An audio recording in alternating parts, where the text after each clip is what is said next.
Hey everybody, it's Jim Johnson here, the head coach at Contractor Coach Pro and your host on Contractor Radio, where we are here to hopefully give you a little bit of entertainment, some education. We are here to help with strategy and tactics in your business. And we have an awesome guest today. I cannot wait to get to him. But one of the things we got to do to make sure that we can continue this high quality podcast and YouTube channel for you is we got to pay the bills.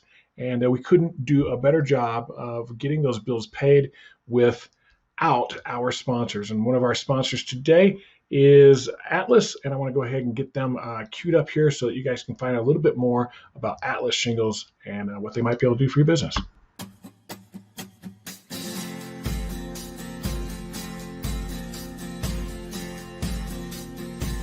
The Atlas Pro Plus Contractor program is designed to help you build your business. It gives you tools and resources, training, industry insights, bonus structures, technical knowledge, the brand power and science of 3M Scotchgard, and what we think is the best product and warranty in the industry.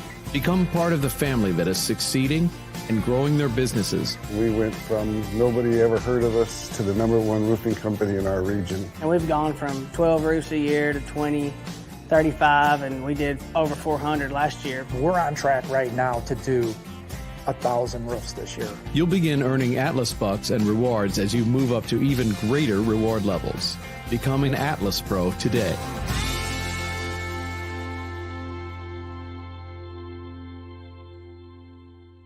We absolutely love having Atlas as one of our sponsors. They're so aligned with us on helping contractors grow their business. And they really support their contractors very, very well with some of their programs. And their whole way of interacting and their culture and their business is to help contractors grow. You may notice today that I'm coming to you from a bit of a different location. Funny thing is, I was visiting my daughter who is in Colorado. We got a snowstorm. It was a pretty significant one, 2 feet of snow, 5-foot drifts, 6-foot drifts. And we got kind of stuck here. And so I am doing the podcast today from my future grandson, Owen's nursery. He's not here yet, thank God, or we would not be able to do this. So it's kind of nice to be able to shoot one of these from here. Maybe it'll be something I show him at some point in the future. So speak about the future. We're talking about next generation today. And contracting goes through, growth and what it does. It used to be very old school. It was really kind of a chuck in the truck type business where it was who was doing the work is also who was selling the work. 3-4 days to get your work done, maybe a week sometimes, and a pretty slow progression. And then it's become a little bit more business influenced, that next group of contractors that came in where there was owners and managers and salespeople. And now we got this new generation coming in. This new generation that understands technology and the power of technology. They've invested in themselves they understand they got to step up a bar. And I have a guest today that has done that over the last 2-3 years better than just about anybody that I've seen out there. And I wanted to get him in on this conversation because it's going to be an enlightening conversation, educational, but it's also going to be a little bit of a tough conversation about what's coming in the future and what we need to understand as contractors to be prepared for it. So without further ado, I want to bring on our special guest today. He's from Amstill Roofing in Houston, Texas. His name is Sam Stilley. He's such a rock star. Welcome aboard, Sam. Good to have you, man. Hey, Jim. Thanks for having me. Super excited.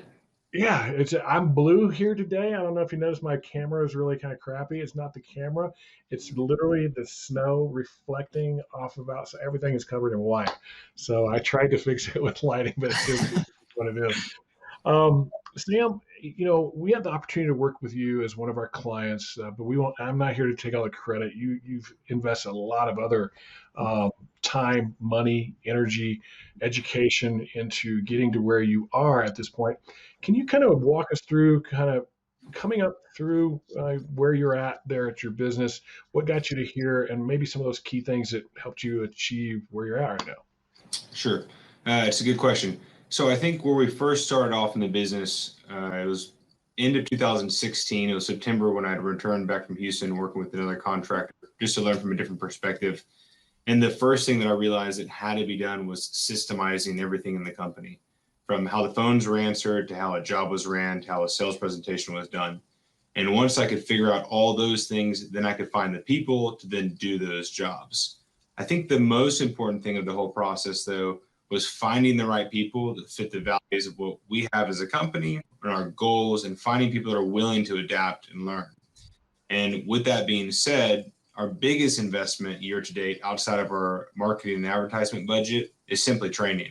So I've heard from many people from different industries, what you do to keep great talent around is by constantly training them.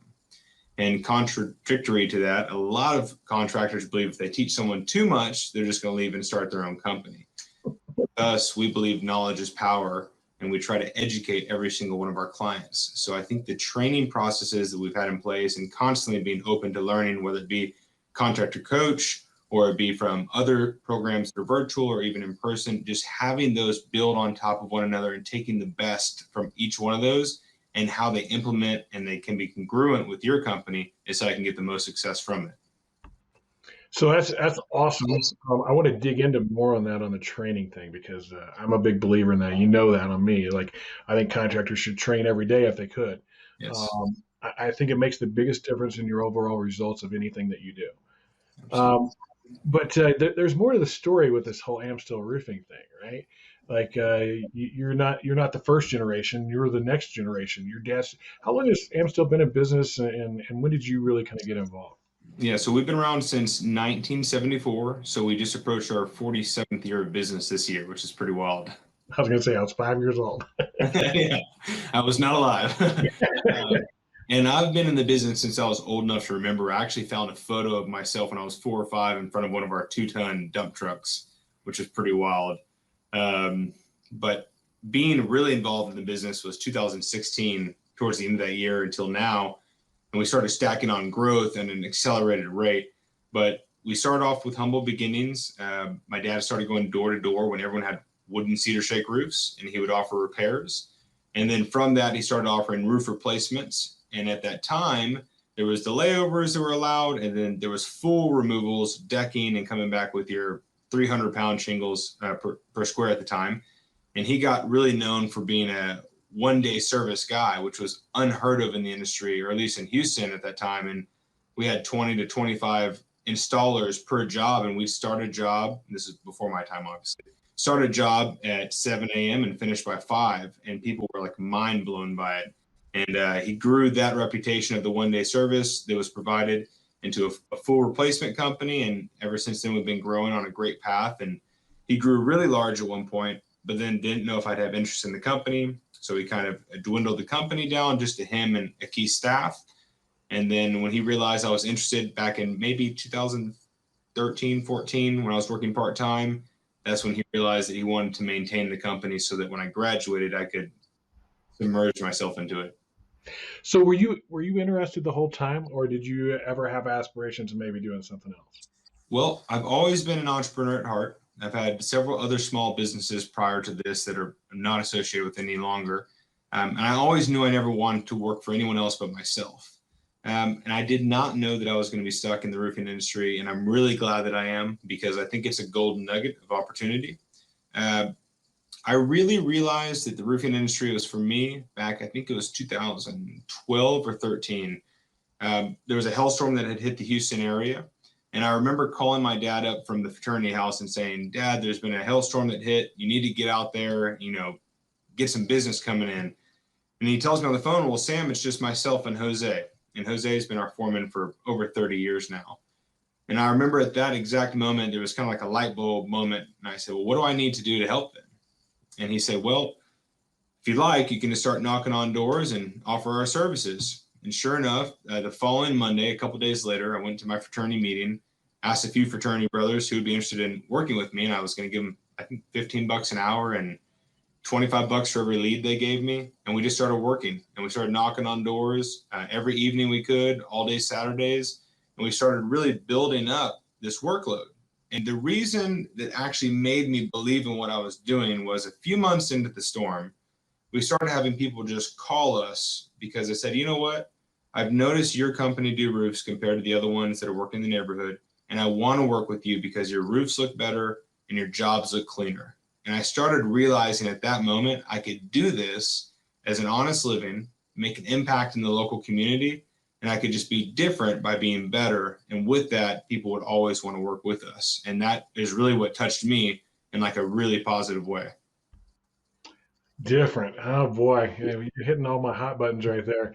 If we can figure out how to be different, and at that time, being different was just being a little cleaner, being a little neater, being better at what you do. That's almost starting to become a bit of standard practice. Would you agree, from at least the upper group of contractors? So now you got to be different in other ways. Have you found any struggles in getting any of that in place? Like, hey, how do I continue to be different? Every time I'm different, somebody else tries to step up and be the same thing. That's a good question. I've always been known in all my entrepreneurial endeavors to kind of push the gray area, the differences. I know that from the first few years of being involved in the business, being different was easy, and no one was being different. Everyone was doing the same thing, same sales process, you name it. It was like vanilla ice cream. And now I have noticed that not all, but maybe 30% of contractors are actually trying to be different, whether it be with their sales process or their inspection process. And now there's so many technologies available on how to present a roof replacement, or even how your estimate can look. So I see that there's that constant battle now. With us, we're always willing to try new things so we can be on the front end instead of the back end of change and development. So I definitely commend the competition and then those in other areas of the United States that are really kind of leading that charge. But I will say that the landscape has definitely changed the past 5 years substantially, from everyone just having a paper estimate with the same stuff to now how a job is pitched, how a job's done, protection systems, estimate templates, you name it. Yeah, it's well, I think it's one of those things where you have to. Like, you see other companies doing it, they're taking market share from you. You better adapt, or you're going to die. It's not even a choice. Or you're going to greatly reduce the amount of business you do. It's going to just be you again, right? Yeah. Which isn't always a lot of fun. All those, hey, it's to each his own. I know a lot of guys, they're just single operator type situations, and they enjoy life, and it's great. You're on another path. You're on this path of growing your business. You have accomplished some pretty cool things here in the last couple of years. You want to enlighten us on some of your awards you've won in the last couple of years? And just to let everybody know, I don't know if we said it before, Sam is 28 years old. He's not like 35 or 37 like he sounds like he is, but he doesn't look like he is. He definitely is the age that he looks, 28. So tell us a little bit about those awards. Well, I definitely got some gray hairs to qualify to maybe a little older. But some of the awards we're most proud of, we have been in the America's Top 5,000 Fastest Growing Companies 2 years in a row. We were just recognized. We didn't even know it existed until I really found out about it from HEB for Texas fastest growing companies as well. I believe we ranked 97 out of 5,000, and we'll get that publication tomorrow on the 16th, which we're really excited about. And then outside of that, we've received the Beacon Lighthouse Award multiple years now, which is something we hold dear to us just because it's given on a regional basis. It's very limited. It's very exclusive. And then we've received the Top 500 Roofing Contractors, or Top 500 Home Improvement Contractors Award multiple years in a row based off U.S. database, as well as the Top Home Improvement Remodeler out of the top 200 for the past 3 years in a row. And then our favorite award is the Top 150 Roofing Contractors in the U.S., and we've been on that one the past 2 years in a row as well. So we're looking to crack the top 100 from last year's efforts. So those are some of the ones that I hold dear to myself. So, dude, that's amazing. All those happened in the last 2 or 3 years, right? Yes, the past 3 years is when they really started stacking on. Yeah, and that's kind of when we met each other, and I'm not here to take credits, but it's just when you decided, hey, I'm really going to go after this thing, and we were just a little piece of it. What was that tipping point that said, you know what, I'm not just going to like do this thing and do the work. I'm going to do this thing in a way that's growth, business, professional, organized, and system. Like you talked about systems and stuff whenever we first got on there. What was that? Because you were, 3 years ago is 2017. And 2012, 13 is kind of where you made the decision roofing was pretty cool. So there's this time span in between there of about 5 years where it sounds like you guys were maybe growing, but not really fast or maybe as fast as you wanted, or maybe it was still dad running business and you were kind of helping. What was the link kind of said in 2017, everything changed and you guys started growing like crazy? Well, for those few years before 2016, when I graduated college, I was working part-time, weekends, Thursdays, Fridays, Saturdays, just selling. So I'd be given leads from the office or go out and get leads. And my job was just to sell as much as I could in a short few days. When I really made the decision to submerge myself and say, you know what, I'm all in, was when I decided to go move to Dallas. I worked for another roofing company for 3.5 months, living out of a hotel room. I was paying per month in advance. And I was learning from them just how to run on a larger, more corporate scale and how things can be done because I was coming from a very mom and pop based company.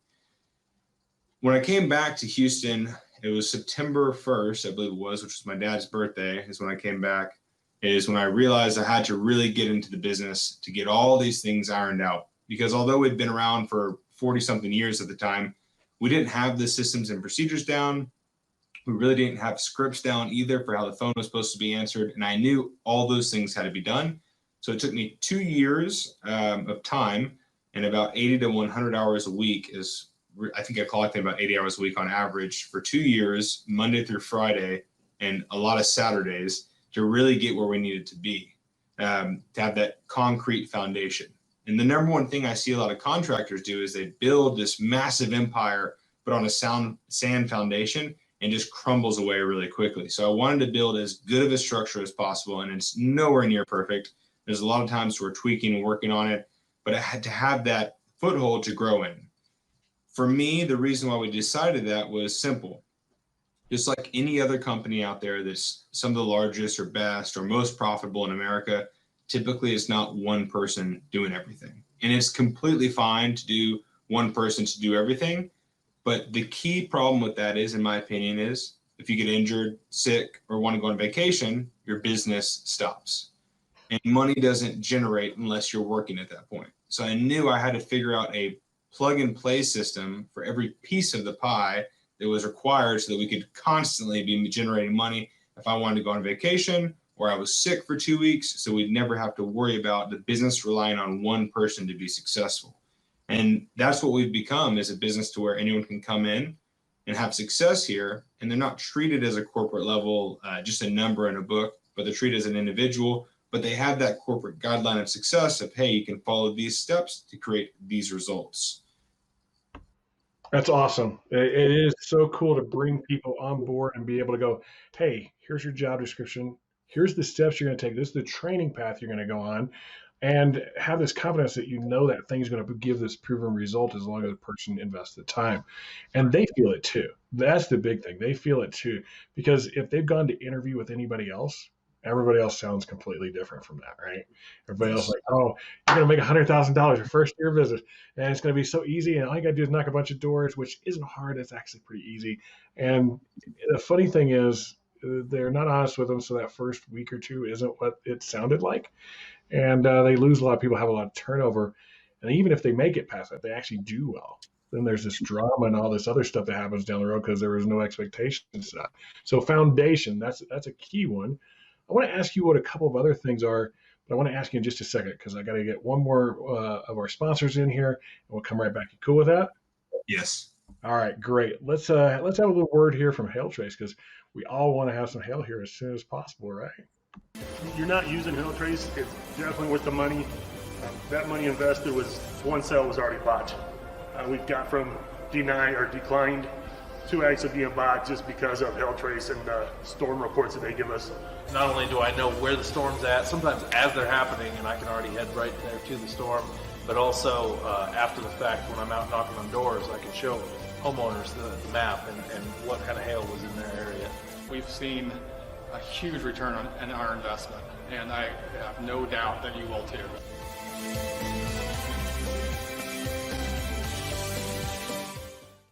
So that's a message from Hail Trace there. Hail Trace has been one of our sponsors and really good friends for a long time. They've got some new software out, And just as a little personal endorsement, if you haven't checked it out, even to you, Sam, like, because I haven't talked to you since, they got some new software where they can tell you the wind speeds and the hail size by location of that house, which is nuts. Like, I don't know how they do it. They got some kind of science that proves it. And I was just talking to an attorney the other day, and they were having a struggle because the other attorney was saying, well, those wind speeds were at this airport, right? Airport's like 2 miles away. And I said, well, what if I could tell you the wind speed at that actual house? And they go, what? I got the report. That is crazy. I didn't even know this thing existed. So That's wild. yeah, so that's the thing, right? Like, this technology moves so fast and so quick, and like, Sam, we're friends, and you don't even know, like, and you may not have heard it from the Hail Trace guys and them putting it out there. And so it's keeping our ear to the ground all the time thing in our business isn't always the easiest thing to do. So would you say foundation was a big part of this? Like, would that be in a top 3? Like, I needed to get that thing done. Huge. I don't think that there's any business. I mean, look at the largest businesses that there are. In my opinion, the first one that comes to mind is Amazon.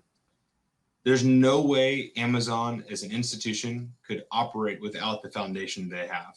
I mean, I'm telling you, they could probably hire anyone for any position and hand them a book. And this is, hey, this is what you follow. This is what you do at these times, and you will have these results. And that's what we try to create here, but by keeping that same individual level of, you bring your personality to the mix as well, so that you're not just lost as a number in the company. You mean those guys aren't going, hey, why don't you stand right there? These boxes are going to come in and you just pick them up. Just pick them up. It'll be okay. These boxes will come down, then you just figure out what band they go into. It's no big deal, you know?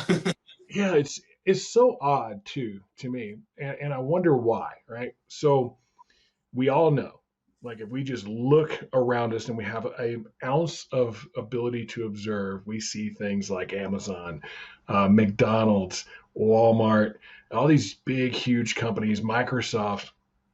And if we just think for a second why they've gotten so big, the reason they have is because of structure, foundation, processes, systems.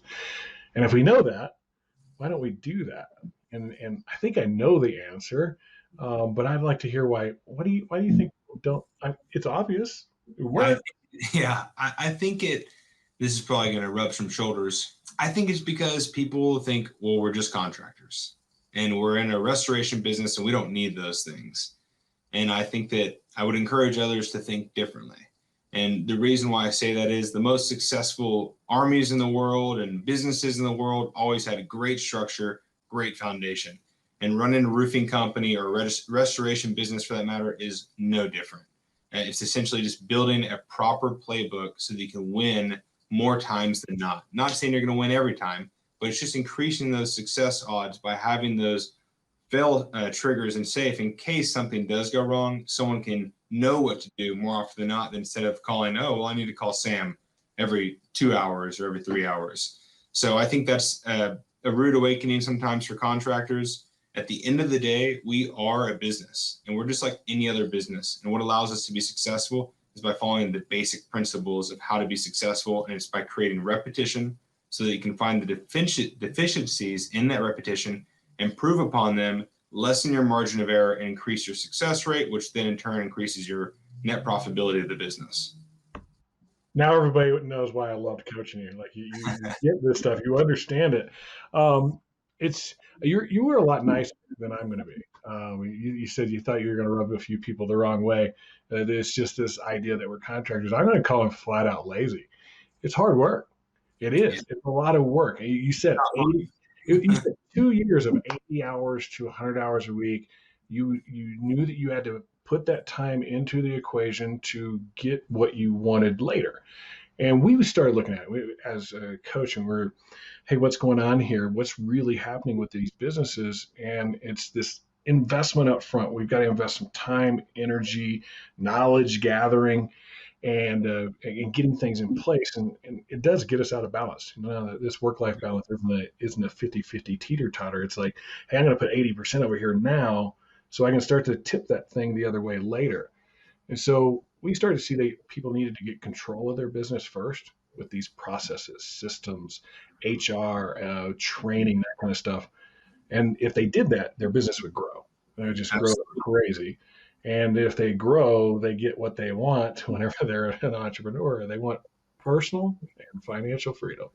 A lot of people do those two things. And so I have a question. Could you go on vacation right now if you wanted to? Yes. I actually got to test this theory. I think it was 2 years ago. It was so unfortunate because I was out of town, but I was in Scotland hiking the West Highland Way. And right before I was there, I was in France. And I remember getting a phone call. It was May 9th. And this crazy hailstorm, which is unprecedented for Houston, was like 2-inch hail, like 100,000 homes got just destroyed. And I get a call and I'm in the city of France. And they're like, this massive hailstorm just hit, like, send me pictures. And I'm sitting here like, the one time I'm out of town, and I'm on a 2-week-long vacation. And I'm about to be backpacking in Scotland with no cell phone reception for like 6 or 7 days, living out in a tent. And they were able to run the business, no problems, no headache, which was a huge blessing. And of course, that being said, I'm very blessed because my business partner is also my dad, and he runs the production side. So it was really great for him to be able to be on that side of the business. But it was a great feeling knowing that I had the right people in place so that when a storm like this did hit, obviously I would love to have been there in the trenches with the guys because I get a rush out of it. But being away in a different continent, the company was able to thrive without me being here. Okay, so you're a next generation contractor. You're taking over for Dad. We understand the foundation is important, training, systems, processes, that kind of stuff. What's the other thing? If we're going to go after 3 things, if you're going to coach somebody out there that's stepping into this world and going, hey, I'm a next generation contractor. I want to grow my business too. I think they get the processes and systems foundation. What other 2 things should they really hey, you should be on top of those 2 things? People. There's no secret.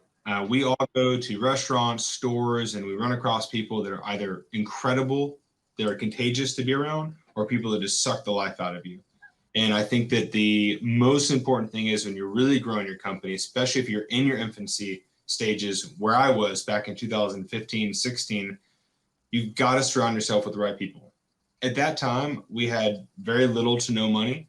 So we had to bootstrap a lot of the things. And I was the only one really developing these systems. I remember my first hire I ever hired is still with me today. She's our office manager now, fantastic person, and super happy to be with us. But I remember her interviewing, and I was afraid that I wouldn't be able to pay her enough for her to be able to work with us. And looking back, she makes more than double what she did then, perks, you name it. But the dollar is so tough in the very beginning. If you have the capital and you have the resources, you can bring the people in and help build the systems with those people. And what I'd recommend is grabbing people from not the roofing industry, but other industries that are successful in their space, whether it be the HRM, which is hotel restaurant management, or just be from general American or capital, like business America, and have them come in with their management or their executive level experience and have your plan and make sure your plan is big enough to where they can fit into it and building those systems with them. And if the systems are already built in your business and you're a mid-range company, utilizing them, because people are the most important piece of your business and it's so overlooked. And that's why I was making the comment that we are creating that foundation like an Amazon, but we're not treating our people like a number. And that's where people really get lost and they don't feel like they hold value in a business. They get remorse and they leave, or they're constantly looking for the next best thing. What's really cool about working with Amstill is we treat everyone like family and everyone's part of the team. We're all part of that success. But that being said, we want to hire people that want to come in knowing that we're constantly building the plane as we're flying. People that are willing to adapt on a weekly, monthly, yearly basis, which is scary for some people. So finding the right candidates that fit your culture, which Jim really taught me about was culture, which is probably the biggest takeaway that I got from that program. I didn't even think about it, was really building that culture and aligning people that feel in line with your culture and your core values and taking them with you along that journey. So you'll never be, in my opinion, I don't want to say you'll never, but it's highly unlikely you'll be successful if you surround yourself with people that don't believe they can be successful on their own or they think too small.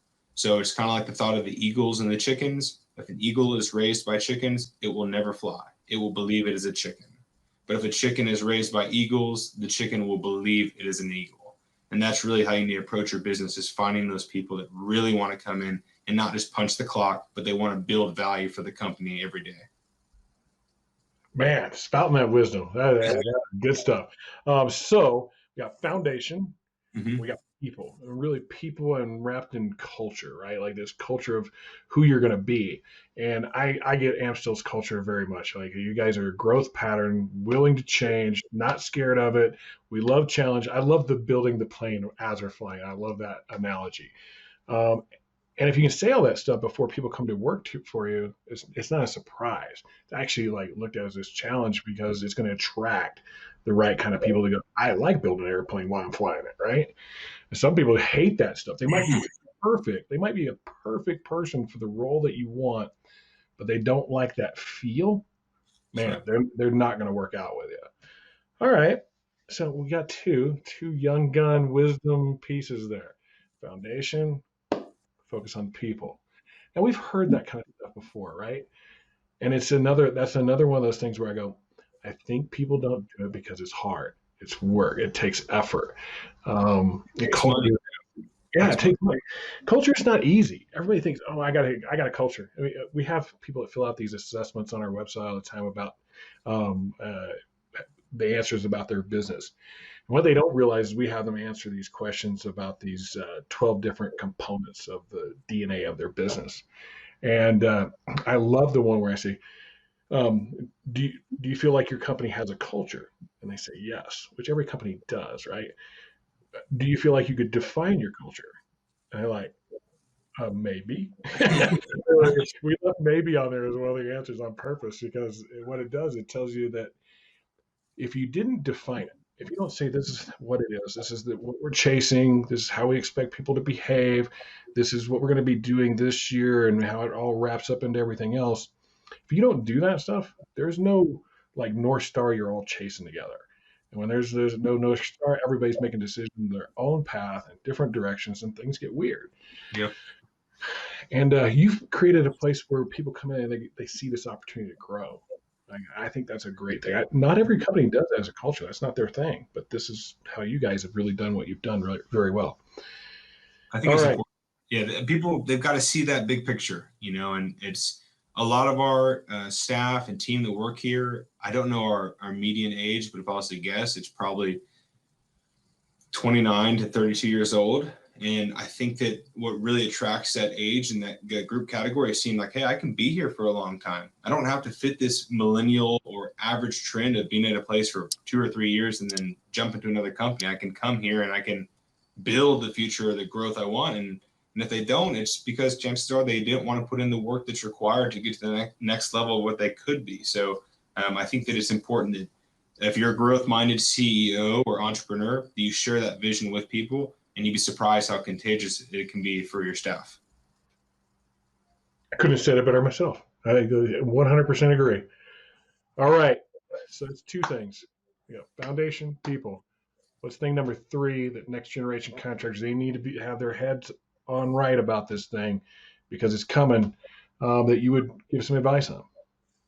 Well, we have foundation, people, and then training. So I would say the last one would be willing to adapt, and that can either be with an advertising or marketing or digital space. I think that it's so critical and vital for any company in any industry has to be willing to adapt and constantly change, and openness of that adaptation. And what I mean by that, and you would say, Jim, this is a good one for you? Oh, yeah. Okay, cool. What I mean by that is more often than not, businesses will find a groove and they'll say, okay, we're successful at this level. Let's just keep it going, maintain it. It works. Don't ever change it. Well, unfortunately, the only thing that constantly changes is time that we have no control over. And as time goes on, things become more advanced. Everyone has one of these now. And we have to adapt to those processes. Otherwise, your business will gradually decline over time because you believe to just set and forget, which is a crucial error that happens to too many business owners. Now, there's some on the other side of the fence that are like myself, and we're constantly adapting, maybe sometimes too much, truthfully, always trying to find new things and will this work? Will this be beneficial? And chewing up some things and spitting them back out and other things we keep in our system that we have. But it's finding that adaptation and willingness to change. And I remember a short story, which will intrigue some of you that have been in the business for a long time, was the simple concept of getting our trucks wrapped. And I remember it was 2016 when I had returned, and I had told my dad, I said, Dad, we need to get our trucks wrapped. And at the time, we only had one or two. I think we had one company truck at the time. And I had a personal truck. And he goes, well, Sam, the only way we're going to wrap the trucks is if you get your personal truck wrapped first, and 6 months later, we can talk about it. And, you know, at that time, I didn't have many results to prove other than sales. So I said, fine, let's do it. And I got my truck wrapped. And a couple months go by, and he goes, man, we're actually getting calls from this. And then we wrapped the other truck. And then now it's whenever we buy a new truck, we're on our 8th or 9th fleet vehicle. It's like when we get it, we never want to even think about not having it wrapped. Like it's just something that should be done. And it's funny, and the story I share with a lot of people is because Frank, who's now 68 years old, his willingness to adapt is much smaller. Now it's huge because he sees the results. But he's been in that groove for so many years before. It works. Why change it? It works. Why change it? And I'm sure you've heard it. And if you say it, then you need to change your thinking, because if you don't, unfortunately, you will be the change of your business dwindling or eventually sacrificing itself to others that are willing to change. You've got to be willing to change, because if you don't, other people are going to be changing and you're going to be left behind, and your business will suffer. I 100% agree. And I've had, like, you said it, so I'll say it right back. I've had hundreds of contractors that we've coached go, hey, I've done it that way for years. It works. I'm not changing that thing. And I go, well, okay, it sounds fair. I get it. It works. But this door knocking thing that worked for you so great, it was so wonderful. How did it work in the pandemic? Yeah. And that, I think got quiet, right? Yeah, I highly doubt a lot of them had a good response to you. And that's where this new virtual step is taking into place. And it's scary and it's not exciting and people want to push it away. But that's the last thing we have to do is push things away as business owners. We have to accept them. And at that point, if you decide I'm never going to do it, I'm never going to do virtual, then you're essentially saying you are not going to do a percentage of business every year. It will constantly grow because you're refusing to accept clientele that only want to work with someone through that portal or means. Exactly. It's I think it's coming, man. I think it's coming, and it's coming really fast. I've talked about it a couple of different times, is this idea of being able to buy a car online. If I could buy a car online, I'd much more have an opportunity to sell me a roof online. Because the roof, I'm not worried if it's got a scratch on it or if the carpet smells or anything like that. Where a car, I'm like, man, I kind of want to drive that thing first before I say yes. Roof's a little bit different, and I can see that there's these colors, and I pick the color I want. I can actually see what it looks like on my own house even. And to be honest with you, I really don't like, and Sam, you're a fine, nice guy and all that other good stuff. I really don't like the idea of you being in my house or me being inconvenienced that I've got to be there at this time to meet you at my house. And here's what I worry about more than anything else. There's going to be a contractor that it clicks for them. They're going to go, okay, nobody else wants to do this. Nobody else likes this thing. I'm going to jump on it, and I'm going to own it. And it's already happening. It's already happening. And all those people that pushed it away are going to fall by the wayside. And there's going to be one or two that just dominate the whole market with it. And that makes me nervous with it. I think it should scare everybody. I think it's a rude awakening to the people that don't want to change. And that's in our industry. A lot of people are super stubborn, and what they do now is perfect and it never needs to be changed. And I think that's where some of the biggest giants, even in our industry, will be taken down from, because they're going to be stuck on a certain mindset and it has to be that way and nothing else works. And I think for us as a company, and I agree with most contractors, if not all, nothing will ever beat in-person sales, ever, in my opinion. However, after the pandemic happened, a lot of people adapted to virtual, online, Zoom meetings, you name it, virtual businesses now. People are used to these transactions with almost no relationship built into them. Think about what everyone has downloaded on their phone. Majority of Americans and majority of people watching this probably have the Amazon app on your phone. You and I both know that every time we buy from Amazon, we're putting a small business out of business, essentially. But we decide to do it. Why? Because it's convenient, it's easy, there's no hassle. I don't have to leave my home. I don't have to leave my car or my office. I can just order it and it comes the next day. And that's why we decide to continue to buy from what is now the biggest business there is when it comes to transactions with consumers, in my opinion.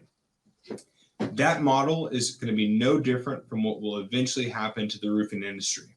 I personally believe, Jim, that the storm restoration side will take a longer path to adapt to it because, of course, when a storm hits, nothing beats someone being at your door the next day. However, I think slowly people will want to be pushed away from that. It will never phase out entirely, but I believe the retail space will be affected the greatest portion because homeowners will want to have this ability to go online, choose 1 or 2, 3, 4, I mean, who knows how many they want, but let's say the average consumer wants 2 or 3 options, and they're going to want to have the conveniency of it sent over to them. Why? Well, everything else is being sent to them. It's becoming part of their mindset as a consumer. It's the psychology of the sale is now changing. So you can either adapt and you can gain those clients, or you can say, no, we don't offer that. And you never even have the chance of even putting your name in the hat. So this is something we looked at 2 years ago, even before the pandemic happened, because we felt like virtual was really something that will take off. And I believe it is more now than ever. And this is a big rude awakening. So if you're a sales guy in this call, this is really something you should be aware of. And I tell my staff to always make yourself irreplaceable. But because I think the sales position could be changed drastically in the next 3 to 5 years. And what I mean by that is for retail guys, big time. Think about how many appointments a retail professional can run on a daily basis. Some guys say, oh, I can run 10 appointments a day. That's not a professional. That's just someone who's taking volume. A real qualified appointment, maybe 3 or 4 appointments a day max if you're spending 2 hours from start to finish, from inspection to close. The difference between that and a person sitting behind a desk, that person behind a desk can run 15 to 20 little 30-minute Zoom calls at most. They can order the electronic measurements, aerial measurements ahead of time. They can have the proposals built and emailed out. Some people might not even opt in for a Zoom call. So you might wonder, well, Sam, how am I going to present value? How am I going to sell these jobs? How am I going to maintain? Well, the reality of the situation is your value will be hit because you won't be able to provide as much since you're not in person. So your proposal has to look one of a kind. You're going to start having contractors making their own videos, their own production videos to share to clients, to at least say, hey, watch this 5-minute video as to why you should choose us. Now, here's where this becomes interesting.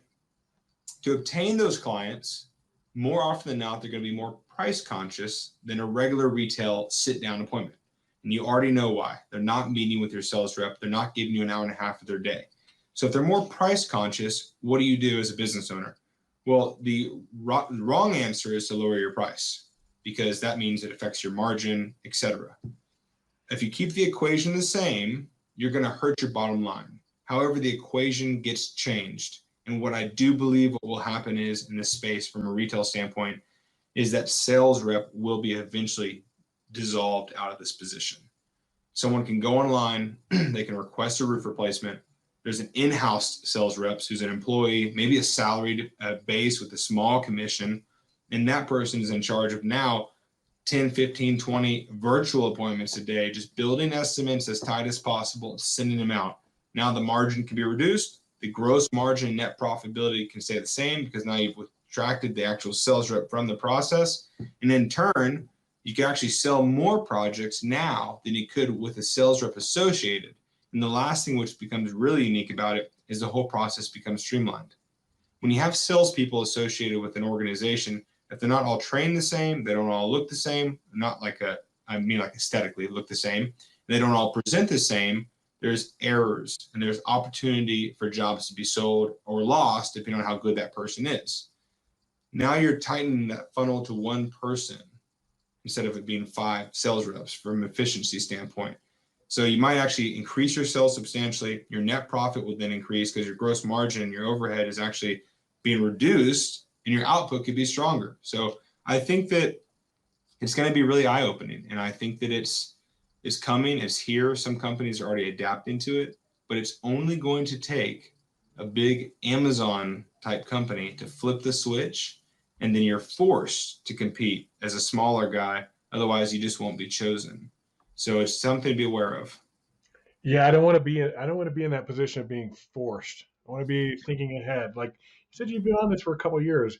We were the same way. Like when I started seeing cars being sold through Carvana, and I went, all right, we need to probably think about that because our guys are going to need to know that kind of stuff. And we started working on it in 2018 and 19. We were like, all right, we're almost there. We're ready for this thing to come out. We got about 20% more work. We'll release it in 2021. Well, pandemic hit, and then we went, well, okay, get to work hard. So we got this Evolve thing put together, and we helped 47 contractors through that. All 47 killed it. They did great. They had to learn how to start giving a presentation online. They had to learn how to engage a client and create value in a whole different way. They had to learn how to market online. They had to learn all this stuff that if they would have just invested a couple of years of time into a little piece here and there, it could have really made things amazing. We've got something new that we're going to be talking about on our podcast here in a couple of weeks that helps with that. And it's super exciting. We don't own it or anything like that. It's just a tool we found that we want to share with contractors out there. So I'm going to leave that as a teaser for the future. Sam, I've kept you for 45 minutes here. That's a good bit of time for a guy in your position. You've helped us with three major things. Tell me if I got them right or not. Foundation, including processes and systems for training and not just systems, right? Then we have people, investing in people, culture, time, getting them on board with your vision, understanding that their vision can be a part of that. And then the last one being that we need to be agile. We need to be willing to adjust. We need to be willing to take on challenge, encourage challenge, be aware of technology and what it can do to our industry. Because if we're not, we're going to be the ones sitting there left holding the bag, being forced to do something we don't want to do at a time that we're too late to do it in. So is that get it right? Yeah, I know that hit it right on the head. And I think that if any of those either resonate with you or you think that that's right, or you're like, man, that sounds really tough, I don't want to hear that, then that's directly a message to you, and you should really take it to your wholeheartedly and adopt to it, and I have a ton of respect for Jim, and I think that at the end of the day, we're here just to help other contractors, and I don't want to see anyone suffer from change. I want to see us all grow as an industry, and it'll only make us all better at the end of the day, and that's what the number one goal is. Yeah, our whole thing is to show you it's not all that scary. It's just let's take a little step at a time. We'll take a little bite out of the elephant. That elephant will don't worry about it. That's right. While it is hard, it's not impossible. It's just, it takes time. The hardness is time, not intelligence. Awesome. Sam, I really appreciate you. I really do. You were one of the most enjoyable clients I've had coaching. Great intelligence, college educated, business school from Houston. So that gave you a little bit of a leg up, right? Like you kind of had some knowledge that maybe some of the other guys out there don't have. But that's why they get coaches and stuff like that to hopefully help bridge that gap a little bit.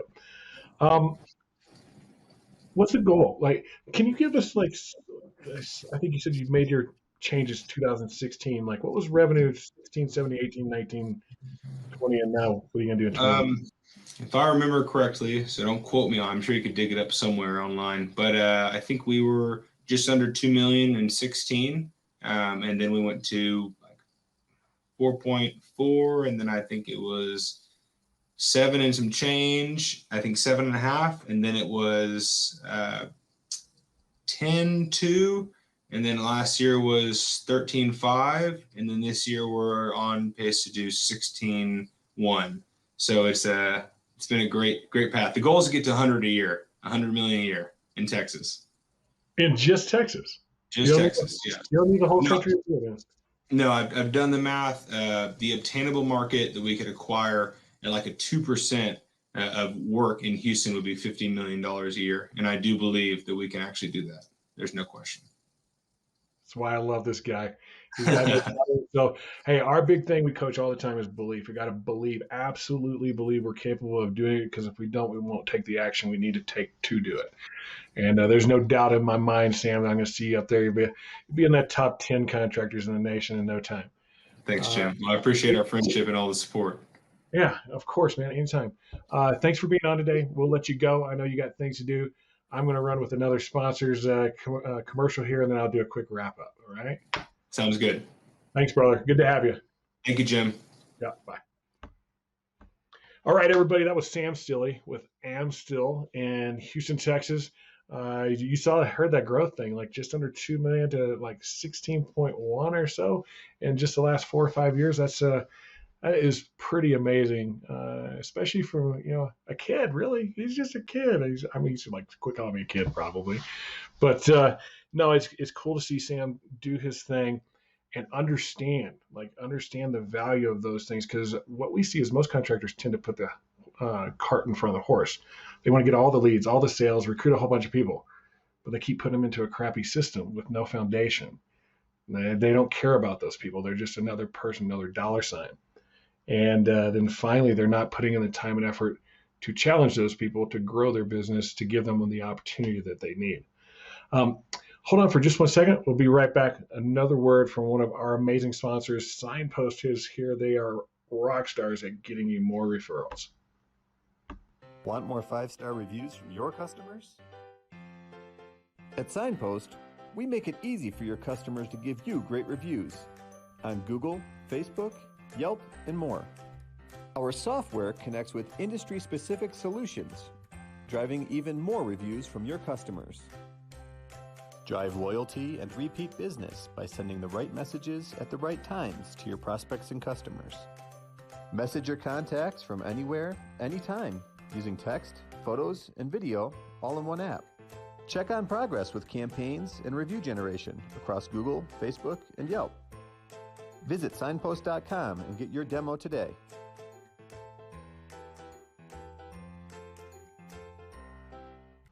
Yeah, get a hold of Signpost. Those guys are amazing with customer engagement, ramping up that technology there in your business. Very cost effective too. So worth taking some time out to check Signpost out for your business. And so just a final wrap up. If you're out there and you're trying to get control of your business so you can grow your business and find that personal and financial freedom that you've been chasing, check us out at contractorcoachpro.com. If you're looking at some of those things that Sam was talking about, foundational stuff, we talk about it all the time, foundational and operational. Most of us focus on the operational when we really need to spend some time on foundational. The one thing about working with a coach is you get there faster. It's not like we're the know-it-alls and end-all and be-all, but we help you get there faster through two things. We've got the experience. We've been down that road before. So we're a guide that can literally walk with you hand in hand. And number two is we hold you accountable. It's one of those things you wanted to do, so let's get to work and get it done. So check us out at contractorcoachpro.com. Click on the free assessment button, take an assessment, and we'll do a free coaching call with you.